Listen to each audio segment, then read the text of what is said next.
So, hallo liebe Simson-Freunde, grüße dich Thomas. Hi. Grüße Tobi. Hallo.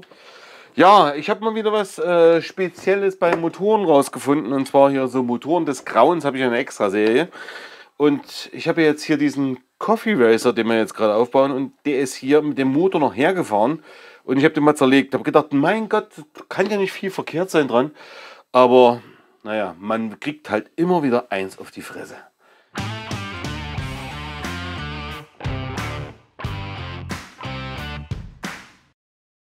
Keine Ahnung, was die Jungs da gemacht haben oder wer da gebastelt hat. Also es wurde viel gebastelt auf jeden Fall. Ich fange mit den offensichtlichen Sachen an. Also am Anfang war ja so, was mir aufgefallen ist, okay, ist ein Schwalbezylinderkopf drauf.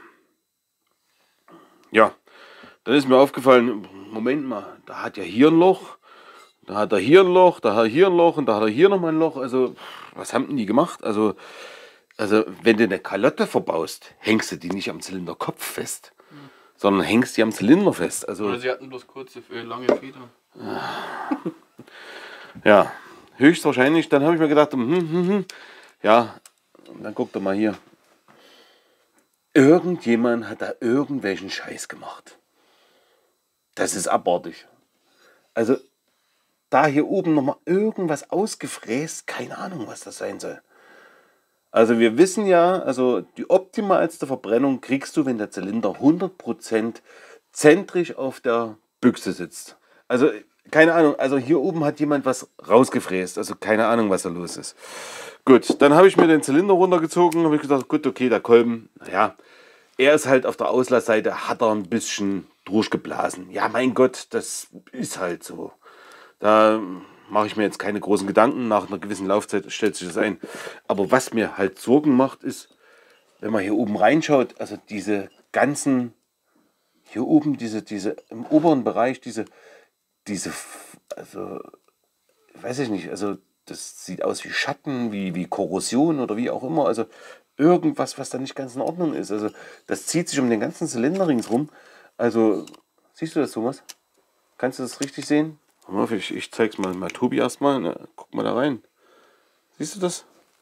Das sei irgendwas, also ich komme schon zu dir, Thomas. Guckt euch das mal an. Also das, was da hier oben so an Fressspuren ist oder beziehungsweise wie das aussieht. Also das ist ja, das ist irgendwie komisch. Ja, der stand im Wasser. Meinst du, das stand was? Ja, wie auch immer. Also ja. 10 Jahre oder so. Ja, also gut. Dann habe ich den ganzen Kram natürlich weiter auseinandergenommen. Ja, das Getriebe habe ich mittlerweile schon wieder frisch gemacht. Also an dem Getriebe fehlte zum Glück nichts. Also das ist im Gegensatz zum letzten Motor, ist das ganz in Ordnung. Also selbst der erste Gang hat noch alle Verzahnungen. Also da ist erstmal nichts. Aber mir ist aufgefallen, die Kupplungswelle, weil das Teil, das kam mir sofort entgegengefallen. Das ist aus dem Lager rausgefallen, da musste ich nicht mal irgendwas machen. Ne, also hier der Laufring, das ist komplett weg. Als nächstes die Kurbelwelle. Die Kurbelwelle ist mir hier aus dem Lager direkt rausgefallen. Also man sieht auch den Lagersitz, dass da hier irgendwie ganz schön angegriffen ist. Also ist auch nochmal was, wo Thomas noch ein bisschen näher ranfahren kann. Ne? Guck dir mal den Lagersitz an, wie der ausschaut. Geht da was? Siehst du das? Naja, haben ein paar Grillen drauf, ne? Naja, hier so richtig, also Rost, Fressspuren, sonst irgendwas, also das ist irgendwie ganz komisch. Dann war hier der Keil, der ist nur zur Hälfte da, also ja, also das sieht irgendwie alles ganz komisch aus, ich weiß auch nicht. Also gut, der Kupplungskorb, ja, der hat seine ganz normalen Sägezahn hinten dran, also das ist halt nach langer Laufleistung ist das okay.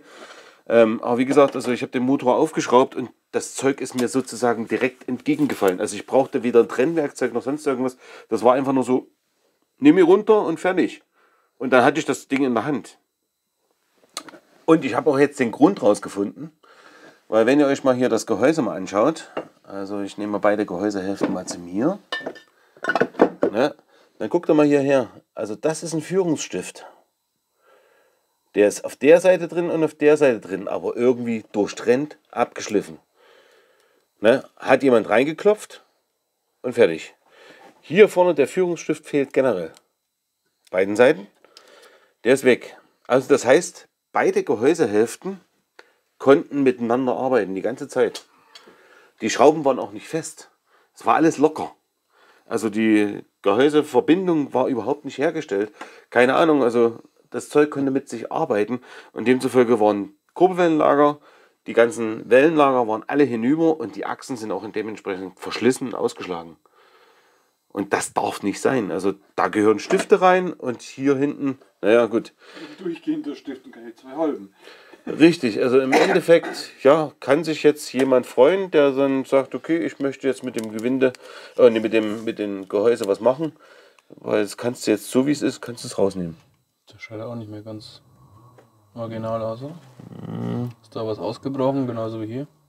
Da ist auf jeden Fall hinten der Kickstarter reingenagelt, das ist ganz normal, der Kickstarter-Antrieb, und hier, naja, hier hat sich auf jeden Fall ein Aluspan gelöst, also, ne, ups, jetzt ist er weggefallen. Ja, also das, ja, weil, wie gesagt, das kann irgendwo nicht sein. Und das Zeug gehört halt wirklich, die Stifte gehören rein, damit wirklich, also die Lager alle in Flucht sind und dass das nicht irgendwie versetzt ist, dass das die ganze Zeit so arbeitet und eiert und macht und tut, weil dann gehen die Dinger nämlich nicht mehr.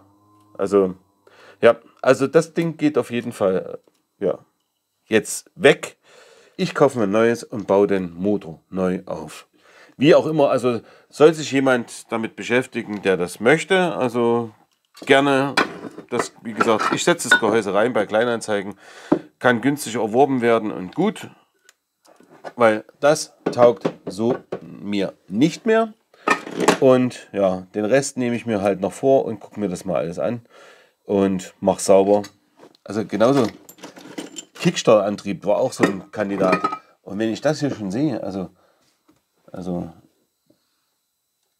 dieser Sicherungsring, also wie der verformt ist, also da wollte doch da irgendwas machen. Also der wollte doch irgendwie raus, die Welle, oder? Ja, also kein Wunder, wenn sich die Motorhälften nicht gegeneinander bewegen können, Ja, also dass der irgendwelchen Mist macht. genau, hier habe ich so die Schrottkiste.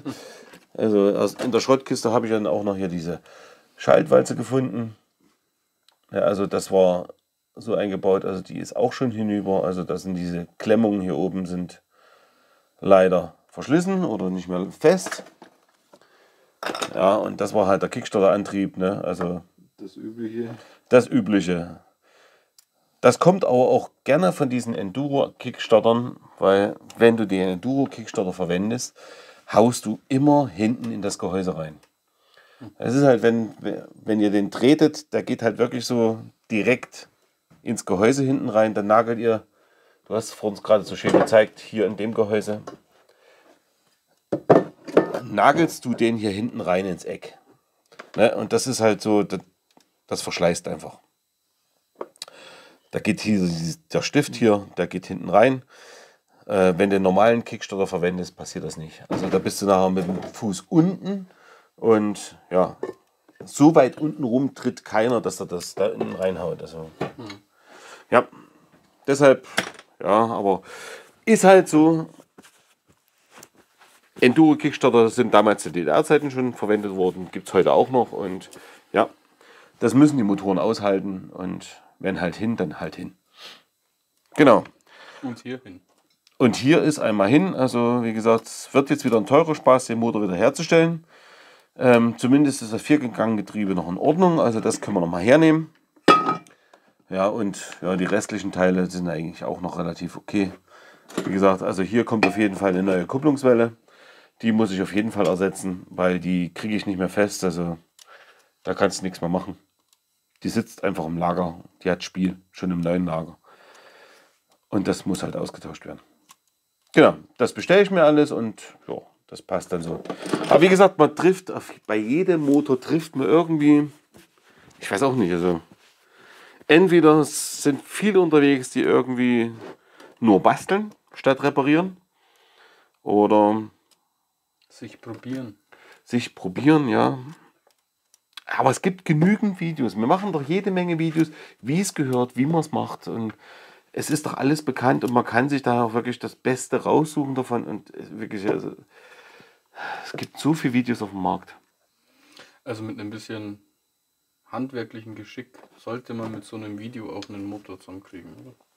Ja, vor allen Aber Dingen, vielleicht nicht in 2-3 Stunden, sondern halt in längerer Bauphase aber das sollte Möglichkeiten, also ich meine, zum Zerlegen, okay, da brauchst du Trennwerkzeuge und sowas, was wir ja, alles da haben. klar.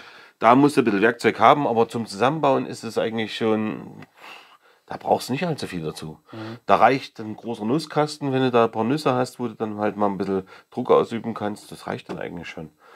Und ansonsten halt alles mit Warm-Kalt-Verfahren und da wird nichts gehämmert, nichts geklopft und nichts gedroschen, also nee, das geht alles saugend zusammen und das passt dann auch. Und das haben wir oft genug gezeigt, also wir machen das ja jedes Mal. Genau, soweit, so gut. Leider wieder mal ein Motor, der hin ist. Also es erinnert mich an meinen letzten Außeneinsatz mit diesem gelben Moped, wo halt auch wirklich, also es war einfach nur schöner Schrott. Aber wie gesagt, also das Moped ist sogar noch gelaufen und man sieht, also wirklich, die Dinger, auch wenn sie wirklich scheiße gemacht sind, die Motoren, die laufen immer noch. Keine Ahnung, wie lange das noch gelaufen wäre. Also wir hatten es angehört, es hat gepfiffen hat. Ne? Ja. Der war richtig so am Pfeifen. So hast du gehört, dass die Getriebezahnräder ganz schön jaulen. Und ja, ich hab gesagt, ja, okay, da müssen wir auf jeden Fall mal reingucken. Da müssen wir mal gucken, was da los ist. Und ja, als ich dann die Lichtmaschine ausgebaut habe, da konnte ich schon die Kurbelwelle bewegen. Habe ich gesagt, gut, okay, da muss man auf jeden Fall was machen. Und ja, wie gesagt, ich weiß auch warum, ne? Weil es war ja nichts mehr fest. Ist ja alles so rausgekommen. Genau. Alles klar? Also, Jungs, wenn es euch gefallen hat oder wenn ihr Anregungen habt, gerne unten nochmal Kommentare reinschreiben. Ansonsten gerne hier den Daumen hoch. Und ja, den Abo-Button unterhalb des Videos mal drücken, dann da die Daumen hoch und bing, bing, Glocke. Dann seid ihr mit dabei, wenn es weitergeht mit neuen Sachen, die ich aufdecke oder beziehungsweise mit neuen Projekten, die wir jetzt dann stemmen, zusammenbauen. Vollenden. Anfangen. Ja. Seid mit dabei. Es gibt immer was zu gucken bei uns. Oh. Bis dahin. Ciao, ciao. Ciao. Ciao.